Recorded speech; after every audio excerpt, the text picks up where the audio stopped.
Hello, everyone, and welcome to our sixth webinar for educators supporting educators with ISS.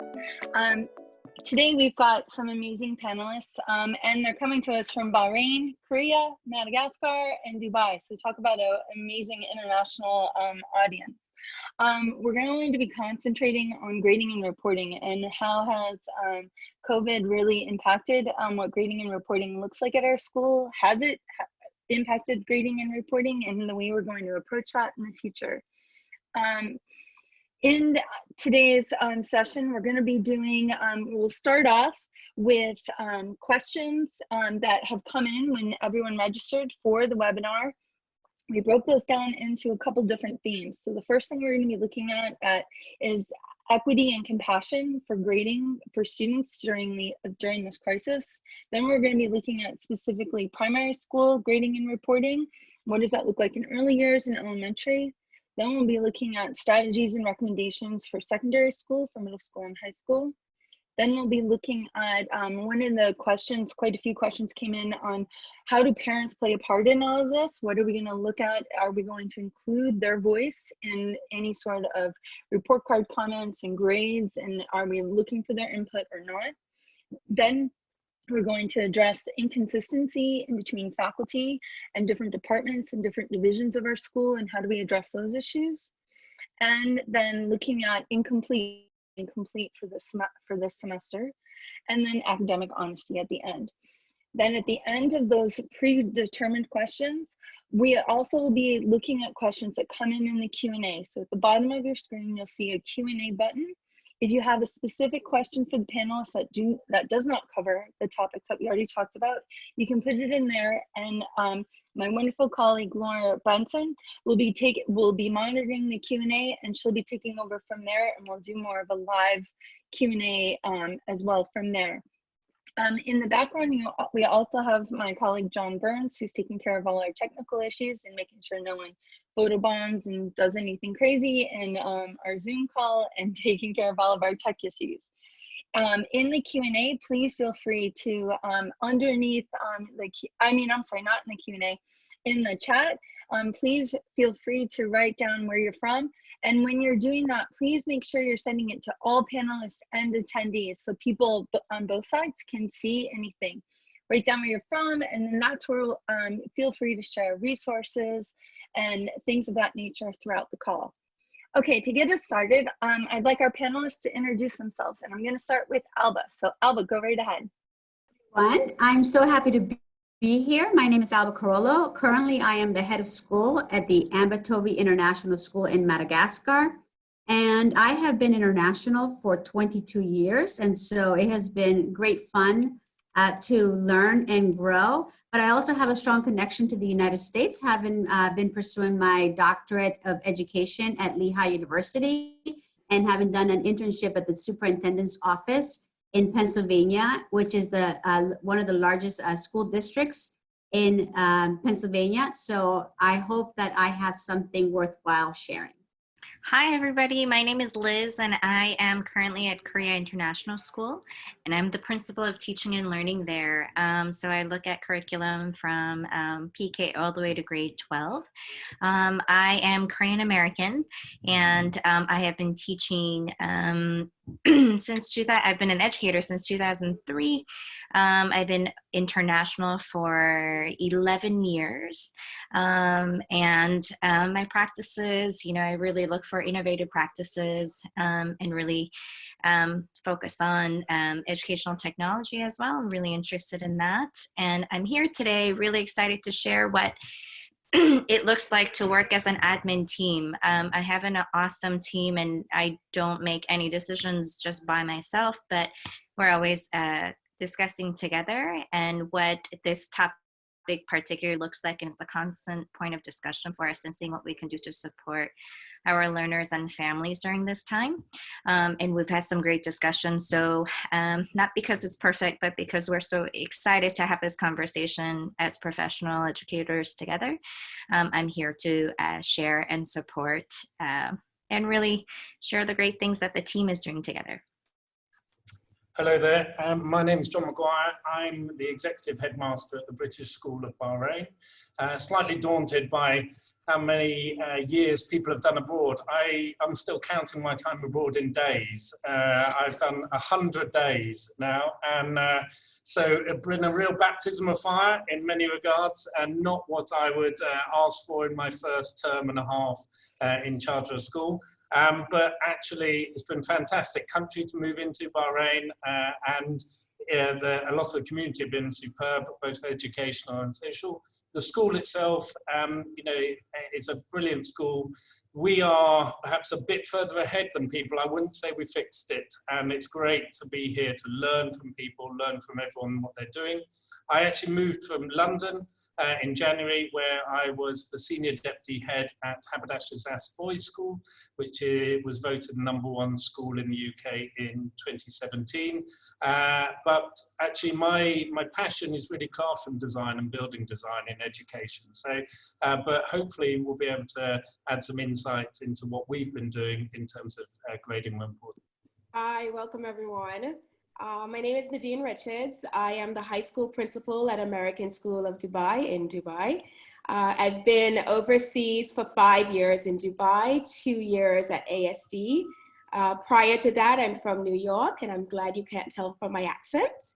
And in New York, that's where I was a teacher. I was dean of students, associate principal, deputy principal, before coming overseas to Dubai. My trajectory to education probably differs from most. I originally had my degrees in criminal justice and worked at the Queens County DA's office, where honestly inspired or provoked my interest in wanting to help children before they got into a system. So that's what brought me to education. That's what keeps me here. And I am fortunate to work in a school that is very collaborative and is really about the focus, the important focus of learning. So thanks for having me. Great, thank you, Nadine. And Tara. Hi everyone, I'm Tara Waudby, and I'm currently head of school at Riverviews International School in Bahrain. So same country as John. We're a small school, which has been very fortunate because we can collaborate and try things without having to scale things system-wide. I have been overseas for 20 years, originally from Phoenix, Arizona. Been in the Gulf for 15, so this is sort of my adopted region, and I love it. And I am equally, this year, we did our superpowers at the start of the year as a staff, and mine was ambiguity tolerance. So this is testing my superpower, as it is testing all of our ambiguity skills. But I'm equally interested in compassion and sort of innovation and future-driven schools. And so I think this is a nice conversation to have, because that first question about compassionate grading and how are we moving forward and how are we using this time to really learn and grow and collaborate together. So like everyone else, I'm not an expert. We're on a journey, and I'm fortunate to be here as part of that journey with you. Fantastic. Oh, and I always forget to say hi, I'm Dana Watts, and I'm from ISS. I'm the Director of Research and Development. And I think I mentioned that both John and Laura, my colleagues, are in the background helping us. Laura's right down here, and she's the Director of Curriculum and Professional Development at ISS as well. All right, I'm gonna get us started on our very first question. So our first question is, what is the most equitable and compassionate way forward for students in these circumstances? Obviously, this is unprecedented. I know that word's being overused, and what families and students are going through. And so Nadine, would you like to start us off with that question? Sure. I think in these unprecedented times, what it's allowed us to do is really see some opportunity. And I think as we reflect as teams within our old schools, with our colleagues, with our students, with our parents, with our community, we're seeing this as an opportunity as, you know, how do we want to design schools? How do we want schools to look? You know, so where we all got into this probably in a triage phase where we are being responsive to a crisis, I think many of us are at the point where we've shifted into survival, and we're now looking, how can we really thrive in this environment and beyond? And I think the focus, that's why I love this question about compassion and equity, are some of the lenses that we really need to look through to move forward and excel come this year and years to come, because we don't know what to expect. And with compassion, it's really about speaking to the well-being of the students, making sure we do, the decisions we make doesn't doesn't cause harm, doesn't cause adverse effect, that we're empathetic and we're maintaining relationships and allowing for connectivity in our approaches, that we keep an open mind and we're welcoming dissenting voice and thoughts and ideas and reflecting. And with the equity piece, just making sure that as we plan, and we plan for individual groups, personalizing for them, subgroups, making sure that no one is at a disadvantage, that we're making decisions that still allow our students to be top candidates for whether it's college or whatever post-secondary opportunities come their way, and just allowing for differentiation and for choice, and doing what we need to do to meet the needs of students with unique circumstances. So for example, if someone needed a big, large print, or we're able to do that. And that was the great thing about what we're doing at ASD. We're using asynchronous approach. So that allows students to really pace and grow at where they are. And we're finding some great success from it. We're still looking and we're still learning and we're still, mapping out how we can do better. But I think the opportunity to have students work within their time and place, having recorded lessons, allowing for students to check in and rethink how they assess and learn has been great. Fantastic. Tara, did you want to add something to that? I'll just reiterate the idea of personalization. I think it's important in all contexts, but definitely during virtual school. I think context matters, but we always want to err on the side of our students. And I know that there's some schools have gone to pass-fail, others are staying with standards-based, others are staying with traditional grading. And I think it really is contextual based on our school needs. Sometimes an additional change is stress, but whatever we've done with our systems, whether we've shifted or maintained, making sure that we're erring on the side of students and understanding that the whole assessment process is part of learning. So it's not really, it shouldn't be a separate thing. We've known this for years. And so we don't have to have some summative task that informs the reporting process. We're doing a lot of different things to elicit information. And so continuing to understand that everything informs what students can do, and that also, if they were proficient before, they're probably still proficient, whether they're submitting a reading log or not. So really honoring the assessment process as it has always been intended to be, and I think that's our great opportunity here. Great. I'm going to move us into our next question on primary school report cards. So we've gotten a lot of questions on what do those look like for the early years? What do those look like for elementary school? What are some of the practices that you guys are seeing and doing within your own schools? Liz, do you want to start us off with that question? And then I'm going to move it over to Alba as well. Sure. Our discussions on both actually primary and secondary, we had really talked about even though we have closed schools, we haven't closed learning. Like, we have closed the physical buildings, but we haven't closed the school. So part of the complexity with that has been, coming to terms that it doesn't look the same, obviously.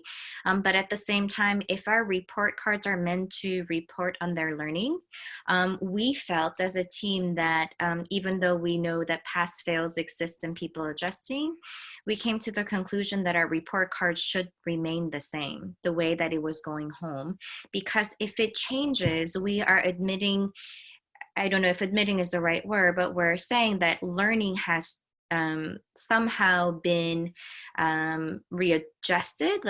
What the learning targets that we had, it looks different. We can't reach them. But if our rhetoric has been that, yes, our building is closed, but our learning continues, we felt that it was important to have that semblance of what our reports, look like to be the same. So in elementary, what we did I have a coaching team that I put together when I got to KIS. And what we did was we have been doing a lot of work about understanding and figuring how to work with power standards. And that work has really paid off because we've been focusing on this for the past year and a half. That when this hit, the teachers could really start to see the work that they had done. We could really say what are really the important priority standards that we need to hit. And the coaching team went through the units that are left over for the rest of the trimester and sifted through and organized in very distinct learning outcomes and what the learning targets and skill targets are, and then built those for now we're in our 10th week, right? And built it for the rest of the trimester to say, this is how you can focus. And that's really helped the elementary teams because they're already feeling overwhelmed because, man, elementary teachers, this is tough, right? Because the younger kids are not as independent and the synchronous model doesn't really work for them. So it's a hybrid of synchronous and asynchronous. So in the end, ultimately, the report will not change for us, but how we're supporting our teachers to really get them to plan with the end in mind. As Tara had mentioned, like learning is still continuing. Assessment is what it should have always been, right? It's part of the learning process, and getting them to understand that it's not just about that one singular summative task, but definitely giving the support system that we can from the supportive teams and administration, and working with them and collaborating with the teams to say, let's build this singular document that's very simple for you to follow. There are tons of standards, but we have whittled it down for you to understand what the outcomes that we're aiming for are. And here, let us plan. Here's a calendar we built for you that you can plan out and when your check-in points would be. So that's the kind of support that we're providing, and teachers have responded well to that overall. Wonderful. And how about for you, Alba? How's it going in Madagascar? You're on mute. So it's very interesting to hear because everybody is in a different stage. Like you mentioned, Liz, that you're in week 10. We are only in week 4. And the thing for us is that everybody that I had spoken to was given the advice that because the transition happened so fast, that we should not be introducing new content, that it should be a revision of past things with some augmentation until we got the hang of it. And so for our teachers, we are a different kind of school. We don't go, we're only pre-K to 8, and then we have an online distance learning program for the high school. So that already has their standards, and they have been online all along. But for our primary report cards, we've made a decision that in order to really reflect the work, the current work. So it wasn't about looking at a whole entire year of assessment like a semester report card would be. We made the decision that we were going to go to a Q4 progress report that would really highlight some of the things that the teachers were working on, but also take into account that social emotional learning. So our end of year report is going to look a lot more like our Q1 report, which is a progress to date. We feel that the change has been pretty dramatic. And I agree with my colleagues that learning doesn't stop. I agree with my colleagues that we are touting that we're going to continue to educate the children, but we also understand the influence that the words grades and the words, test have on kids. And our children are experiencing a high level of anxiety. And so we chose to, for our context, to take the approach of looking at the students' social emotional, making connections, keeping them connected, and infusing teaching learning. If you see some of the lessons the teachers are doing, there's definitely a level of new content being introduced, new concepts, new skills.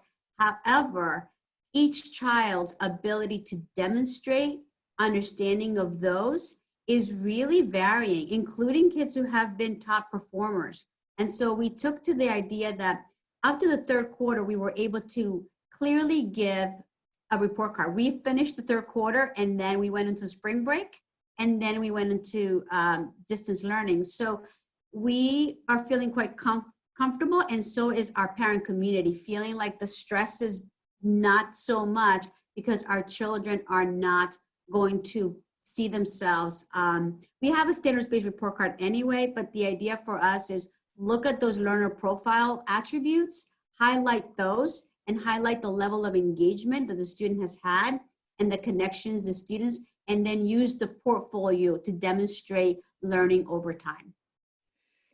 I think that's super valuable advice. And I think it's really showcasing just quickly in the primary, talking about primary report cards, it goes back to what Tara said in the beginning about context, right? You have to think about your students, your community, your teachers, how much prep work they had, what those equity issues are within your individual school. So there's no one size fits all in this situation in any way, shape, or form. And I, now being new to the States, I just moved back here in over the summer. I'm seeing so many different versions in between my kids' friends, my nephews, people, you know, some people closed down school for 3 weeks until they could get their teachers prepped, and other schools stopped grades, some are pass fail. I mean, it's a mishmash. Nadine, would you like to start us off on what does that look like in a secondary school in your opinion? Do you have any recommendations or strategies that are working for you? Sure, I'll share, I don't know if they're recommendations, but I'll share what the process ASD went through and what's working for us. When we were looking at grading, we really wanted to base our decision as one that still is true to the values and the principles and the missions of the school. But we also wanted to use that lens of equity and wellness and not, you know, preventing harm and still offering an opportunity to grow. So what we decided to do is we went virtual to online school on March 22nd. So what we did is we went in the system, we have Power School, and we did a retro to March 15th to what those grades were. And so it was beyond the second semester, and we pulled up those grades. And what we did is we called that a placeholder benchmark grade. And so students, to have transparency, we shared those placeholder grades with students. And what we said is, this time period online, we will continue with standard-based learning and grading and letter grades, but it'll be for the purpose of growing and learning. And so that placeholder grade that students have, it can only go up, it cannot go down. And so we, in making that decision, we felt this still focused on the learning, but was equitable for those children who are challenged and struggling with the shift in the learning model, being not on campus and losing that connectivity. So we felt this decision still prepared them for the post-secondary opportunities that were out there, and still kept them competitive as they're, you know, still looking to universities and may not have various standardized tests for colleges to reflect upon, that we could still speak to students' learning and growth. Wonderful. And John, I know you wanted to chime in here as well. You want to go? Yes, thank you. I think for a lot of schools, and we're very similar to, as Nadine said there, for me, it's that shift from being heavily reliant on a summative assessment towards the end of the semester to now we've moved much more to a holistic view of the whole year.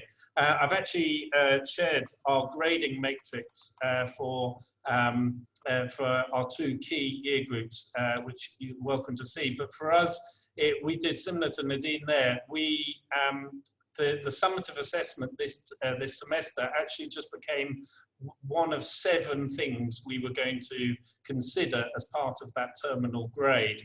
That was done for many reasons, some of which I think we're going to cover in the other questions in terms of academic honesty and teacher involvement and parent involvement as well. And so we looked at that baseline test, we looked at the evidence that we had to date, and that fed into a grade.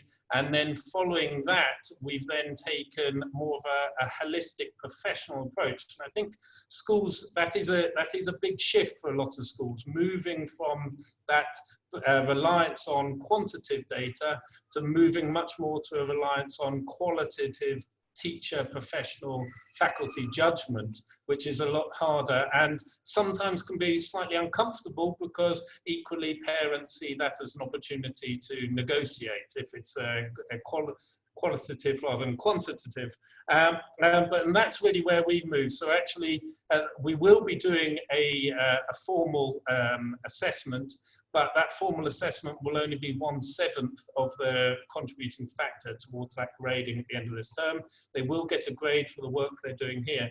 One thing I would add, both for primary and secondary, is I think we've encountered, because of the way the parents are, the nervousness, the frustration parents, they're feeling slightly like they need regular reassurance that all that hard work of homeschooling and how much it's driving them mad, is it actually having an effect?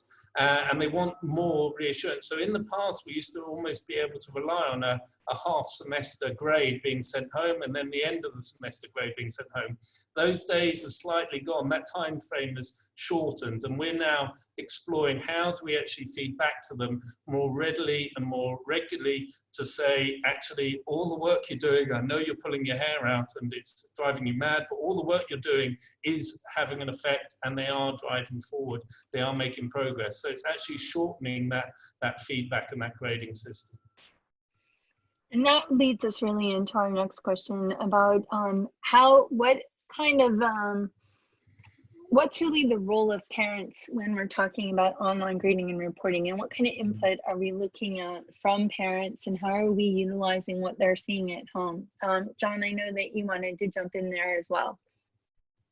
Yes, I mean, that is the hard question. There's two parts to that. One is, how do you get the parent input to it and make them feel reassured and make them feel like they've actually been part of this learning journey. They're almost teaching assistants, so to speak, and therefore should contribute to it. And the other part of it is, how do you actually have faith in that reliability of the accuracy of any data that you're getting, and it isn't just as teach. And there is a real difficulty in that, and that is a real balance. I wouldn't say that we've necessarily got it right.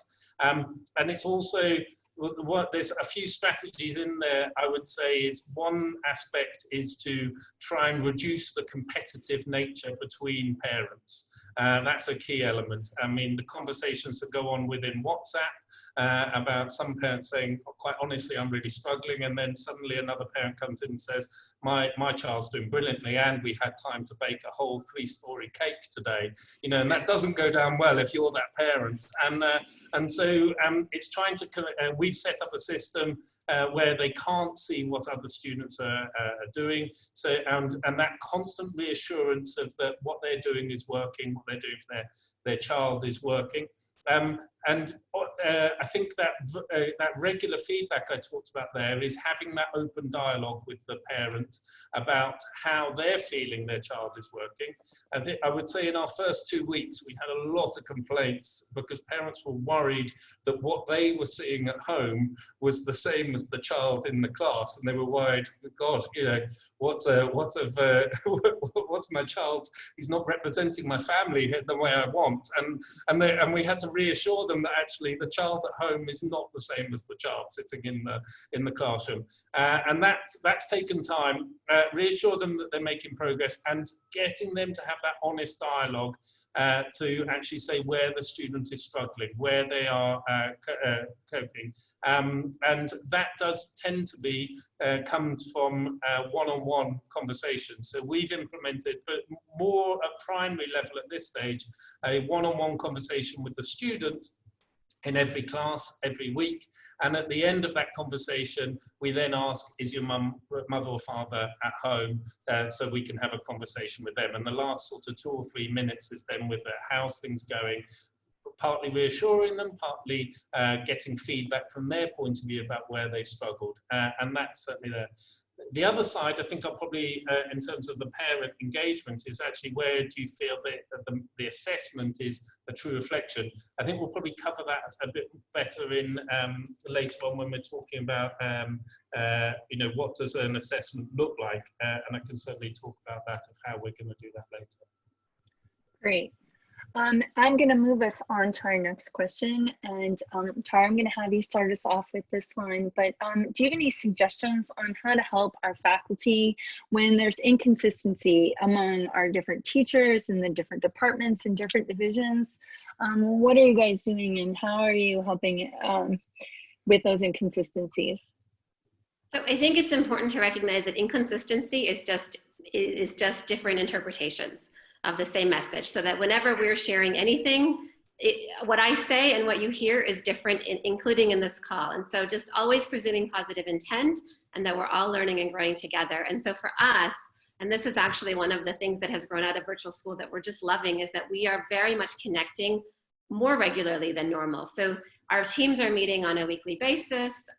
We're meeting as a full faculty, not as often, but virtually, hosting optional time for Q&A. But again, just continuing to have the conversation, continuing to talk, reiterate, meet one-to-one, lots of individual check-ins if needed, so that it's never about, no one wakes up and says, I don't wish to follow the system, right? That's just not something that any of us do. And so just presuming positive intent and then continuing to talk and connect and meet in small teams, CPTs, and then as needed in bigger groups. Wonderful. And I'm trying to remember who else wanted to chime in here. Liz, do you want to jump in here as well? Yeah, I'd love to. I love that inconsistency is a different interpretation of the same message. I think we experienced that as well.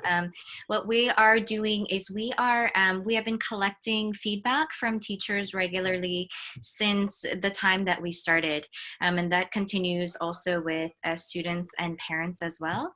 So what we've been doing is seeing what in terms of at the teacher side, seeing what the needs are of the teachers, and by the feedback that's coming in, we're also designing the survey questions to see how we can provide the support that they were asking for.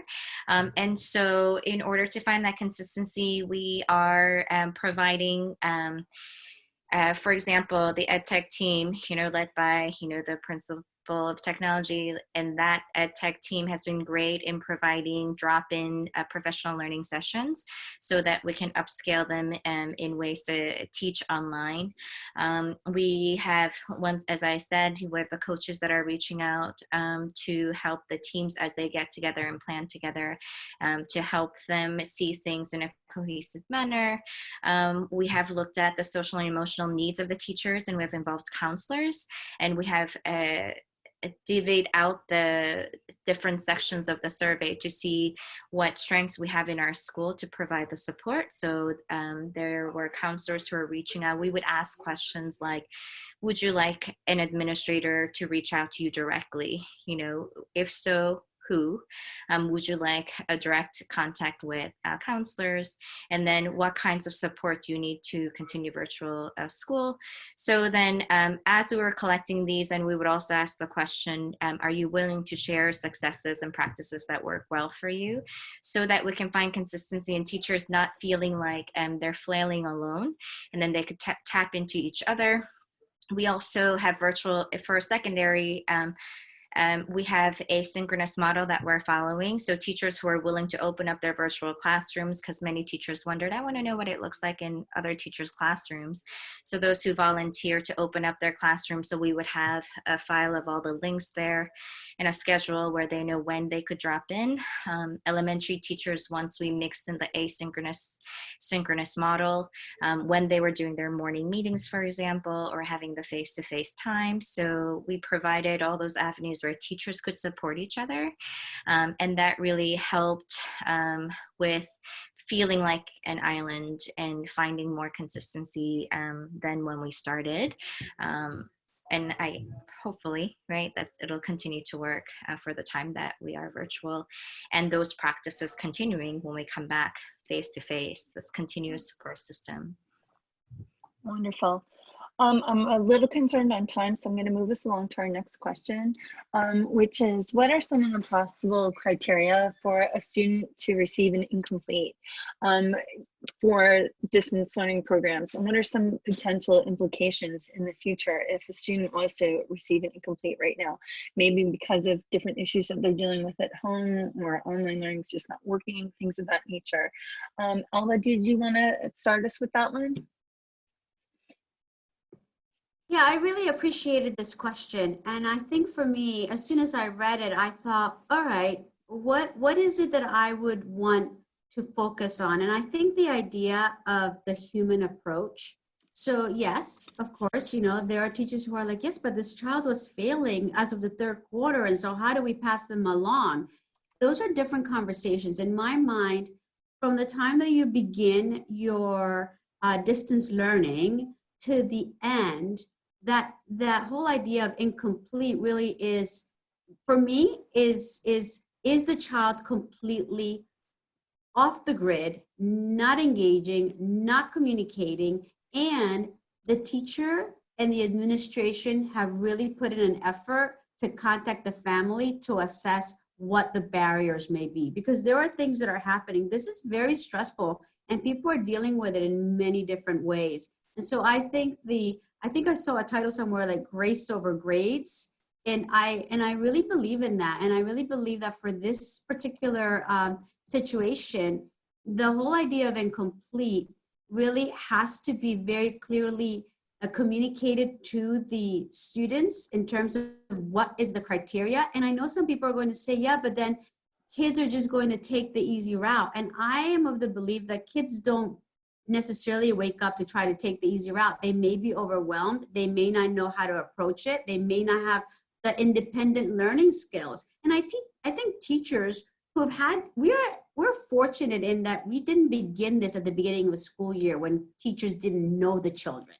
So if a child is really off the grid and a teacher knows that that child was struggling academically, that's information. So we have multiple data points, but I think grace over grades and really making the case for participation, which is what we chose to do. We're not even taking attendance. For the fourth quarter, we are putting P for participation and NP if that child was completely off the grid. And so those are things that we could do. Of course, there are implications to that. And when you give a child an incomplete, you have to come up with a plan. How are you going to help that child make up that gap? So are you talking about summer school tutoring? Are you talking, then suddenly you have the parents who are going to be outraged. Remember, they have paid to get their child educated. They've made what they perceive to be a good effort, and now their child is incomplete, which means that they did not finish. So a school has to have a real good plan on what are you going to do with those eyes at the end of the school year. Especially, I can imagine that for high school, it's got a lot of repercussions because of the acquiring credits. Yeah, so important. And that article, I did post a link to it on grace over grades in the chat, and we'll send out links to all of the different resources from our panelists after the call, in addition to a link to the video, so you can go back and watch it and things of that nature.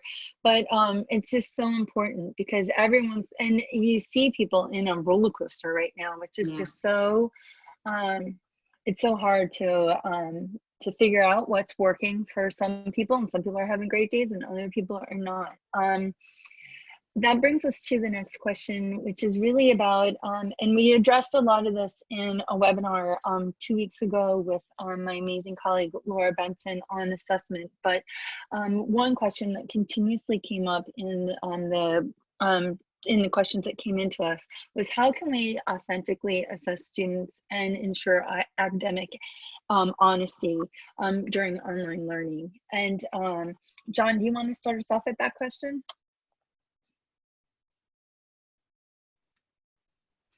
Yeah, certainly. For us, it is about academic honesty. I do think there's a huge amount of trust. We do have, and we have revised it, our academic honesty policy and rolled that out and reiterated that to parents and to students. I go back to one of the first things Nadine said, which was about seeking opportunities in this time. And that's certainly something we've done. We do a weekly summative test for all students every week of the year, and consumes a huge amount of paper and a huge amount of manual labor. And we were already looking at how we could move that online. And this time has allowed us to accelerate that. So we actually had done some research into 7 different online platforms for academic assessment, which I've shared the grid of the 7 that we use. We actually ended up opting for a Swedish-based company who, this question was very much the reason why we did that. It was about how do you actually get honesty and treat. So that summative assessment uses a facial recognition to ensure the student is always there. It also tracks all their movements on their keystrokes to show they're working through a question, and it actually shuts down everything else on their computer. And those 3 aspects give us more confidence, but I don't think you'll ever be 100% confident, and it does come back to that trust. I think if we've educated our students right and potentially educated our parents right about morals and ethics and the values which we impart, then we've got to back ourselves in that regard and actually trust and reiterate that. But equally, if something does come out that is someone that's always been a very low student and suddenly gets full marks, yes, that does raise a red flag, and we then deal with that on a personal basis. Wonderful. And Nadine, did you want to add on to that? Sure.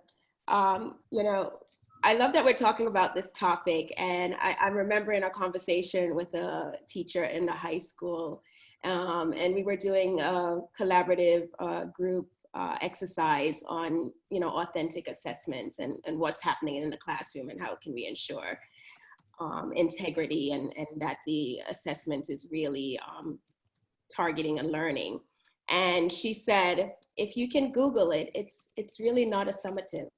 And that just sticks with me because there's so much truth to that. And I think what's happening here is it's allowing us to adapt and rethink what we want to see happening on site with assessments. Assessments not separate from learning and teaching, it's part of the whole calibration.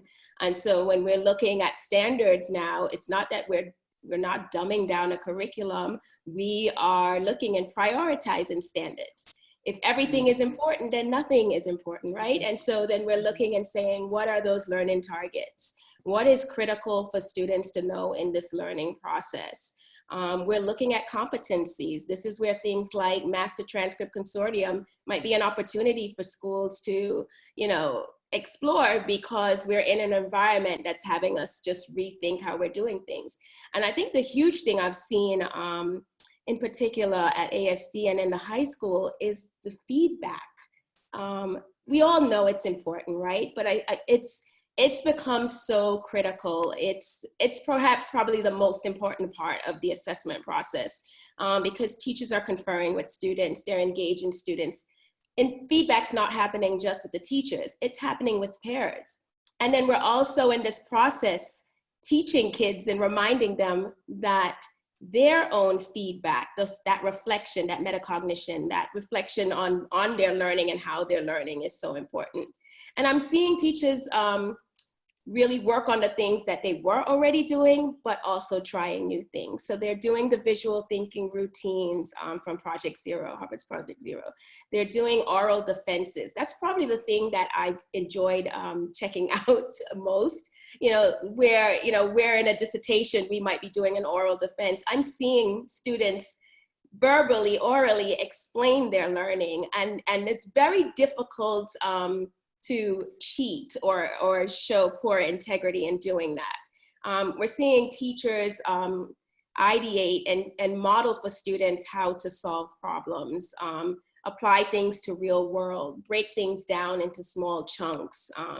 And so that piece of it, I I'm not happy we're in the pandemic, but I'm happy about how our teachers are, you know, just responding. I'm seeing a shift in, I don't know, a shift in the mindset. You know, they're allowing some choice in when they're doing assessments. So I hope this is an ongoing conversation about assessments, so that we can continue to learn from one another. My colleague a couple of weeks ago, Brent Braco, mentioned that this is a watershed moment in education, and really like the skill sets and mindsets of our teachers and students and parents have grown so much, and it's just amazing. It'll be amazing to see what happens afterwards. Before we move into the Q&A, I just wanted to give Tara a quick moment. She's been I know she wanted to tag into this question as well, and she's done a lot of work with portfolios, and I'm a huge fan of ePortfolio. So Tara, I'm going to go to you, and then we're going to turn it over to Laura. Go ahead, Tara. Great. Okay, and just to plug Brent Braco as well, a couple of weeks ago, he actually said, is this as big a problem as we're making it out to be, the idea of academic honesty, or is it like the 90-10 rule where we spend 90% of our time on 10% of the problem? So I think that idea of trust really comes into it. But I just wanted to plug in terms of authenticity, the idea of portfolio assessment. And our school has been on a journey for a couple of years. And we were fortunate that we had recommitted to it at the start of this year. So we went into virtual school and our kids already had portfolio set up. But we weren't necessarily they weren't that developed yet. And so this has been an opportunity for us to really fill them out. So what we shared in the chat was just some systems and guidelines, again, all in process, in real-time learning. Like we're meeting again tomorrow to see what we can shift. But really, authenticity is sharing to a wider audience, and that's what we're hoping to achieve here with the portfolios.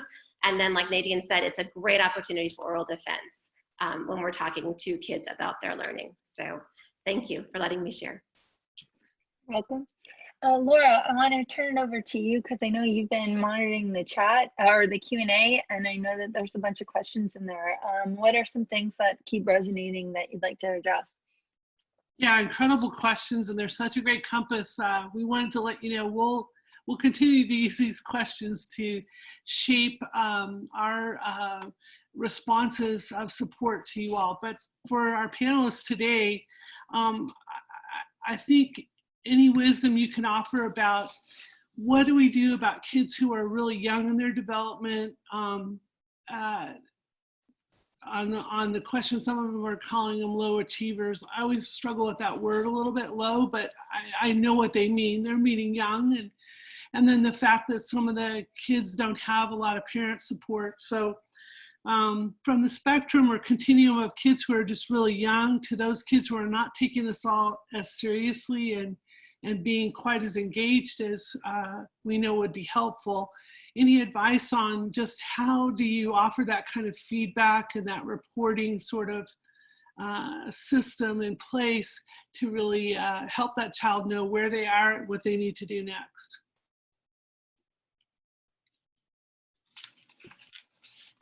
I guess I'd like to start with the philosophy that we do have a responsibility to reach out to families, particularly if the child is struggling. Right. And I read a real hopeful article recently that showed that students who were bullied at school or suffered from anxiety, ADHD, and there was one more where these kids are actually doing better with online learning than they had been in school, and they're enjoying their learning a lot more. So there is a possibility that some of our kids who were struggling to keep up with the pace of a classroom could be doing better if we take the time to break tasks down.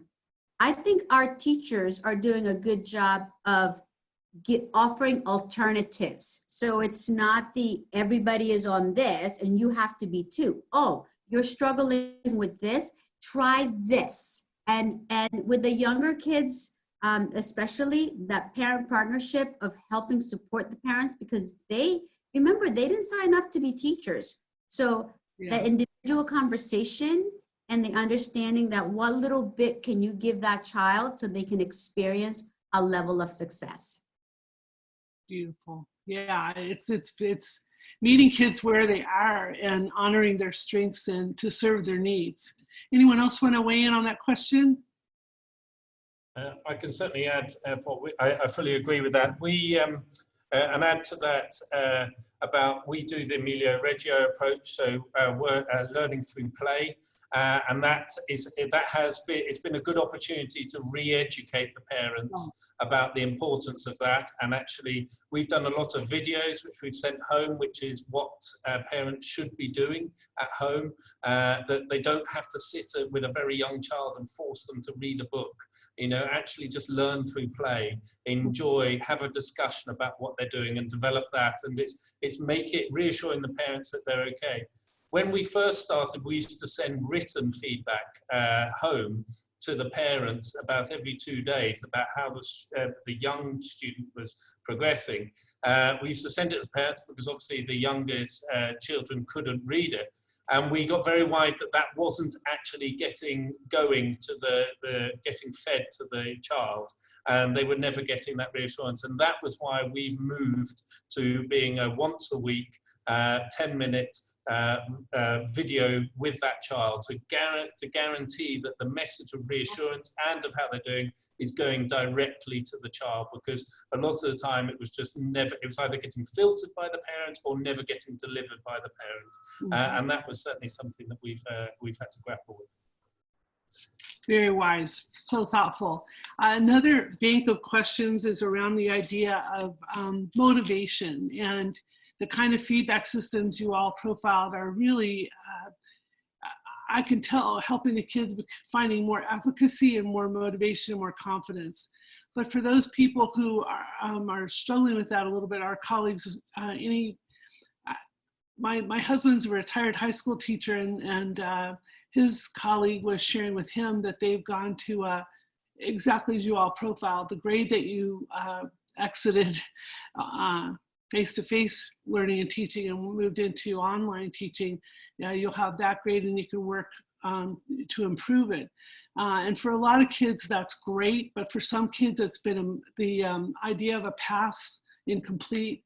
I think some people are saying pass-fail on here, but I'm not sure. How do you deal with any motivation issues just around some kids are, oriented or focused that way, or their parents are? And I heard so many great insights, but maybe to elaborate on that a little bit more.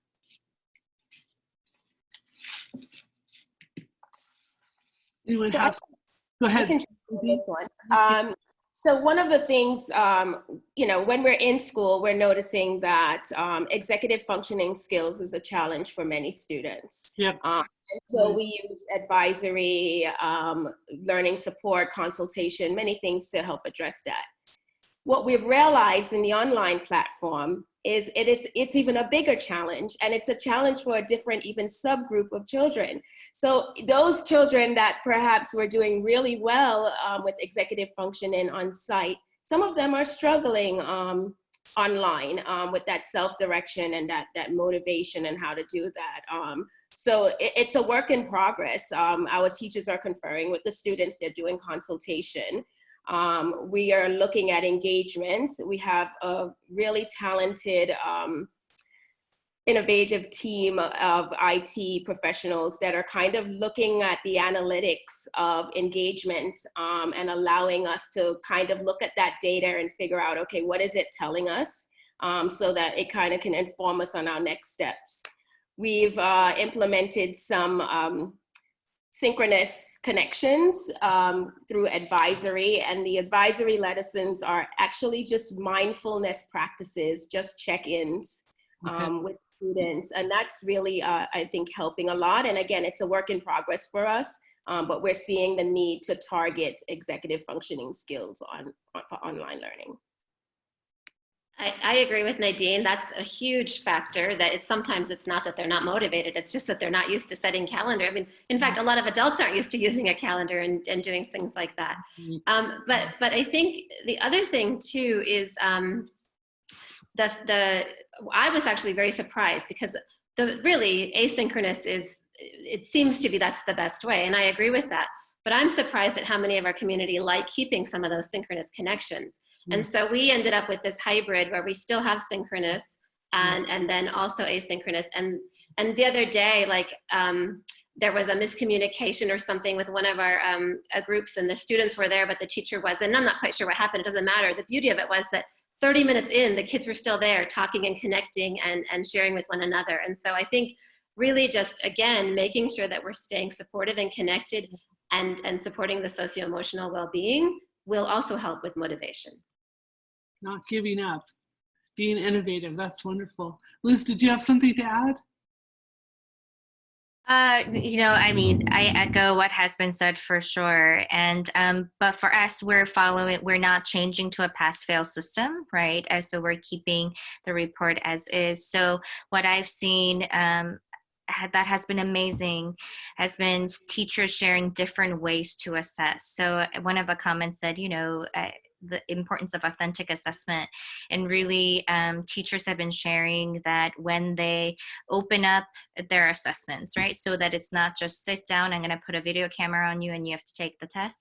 Like, don't get me wrong, that we have some of those as well when we're looking at 183 teaching staff, right? But the balance that teachers are finding and being forced into being innovative in the way that they approach how to assess students has been really amazing to see, whether it's that conferring or, you know, composing exams on forms that are open-ended and are allowing those opportunities for students find different ways to share what they have learned and internalized.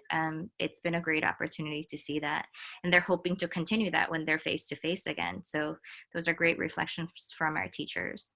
That's fantastic. And I think it just reflects you all have worked very thoughtfully to give your kids that edifying feedback. And through that, you've also deepened your teachers' assessment literacy, and I think their confidence to innovate their assessments. And I know there's a lot of questions, and I just want to reassure people that Dana and John have set it up so that you're going to get a recording of the webinar and all the notes and all the recommendations, examples of report cards, examples of excuse me, the systems that our brilliant panelists have shared so generously. So please don't be anxious, don't be worried.